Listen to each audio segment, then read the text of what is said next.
Let's cross now to James Dorsey, who is in Singapore. He's a senior fellow at the S. Rajaratnam School of International Studies at Nanyang Technological University. Good to have you on the program with us. This blockade has been in place for 3.5 years now. What do you think led to this deal being reached?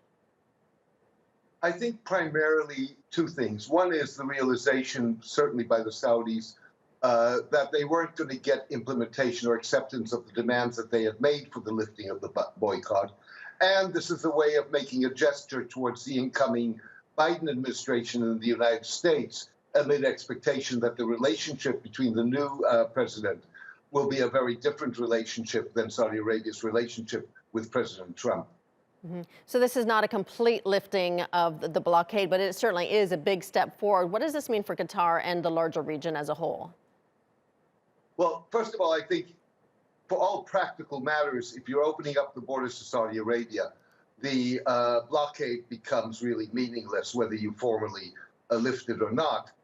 We will have to see whether the other blockading states, with other words, the United Arab Emirates, Bahrain, and Egypt, will join. They probably will do so eventually.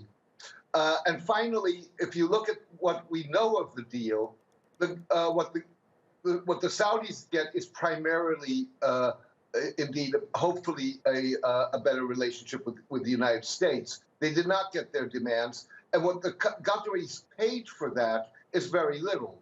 It's the lifting of or withdrawal of all their demands for compensation, possibly a somewhat less strident tone in Al Jazeera reporting on the region.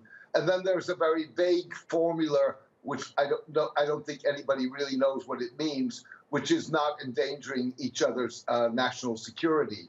So this is basically Qatar, after 3.5 years, coming out of this, having proven that it can sustain a boycott like that. And that, of course, will shape future relations.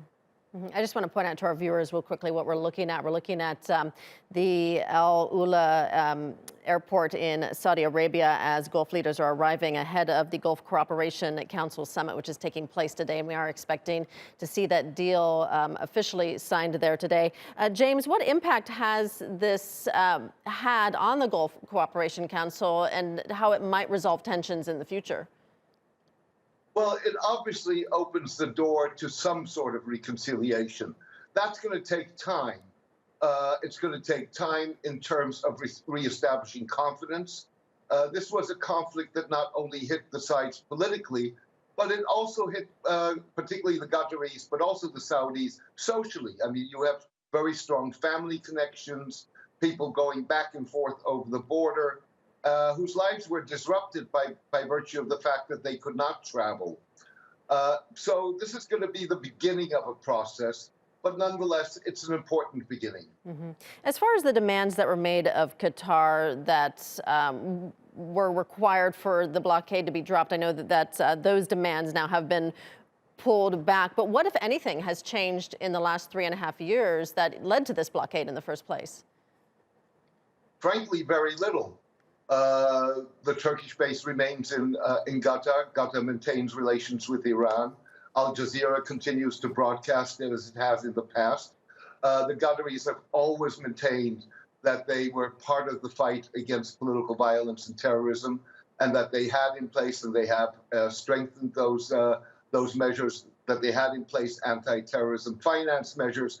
So really, in terms of the demands of the blockading countries, nothing much has changed on the ground. Perhaps that a few people who were resident in Qatar in the past, members of the Muslim Brotherhood, are now resident in Istanbul and elsewhere. All right, we'll leave it there. James Dorsey in Singapore. James, thank you.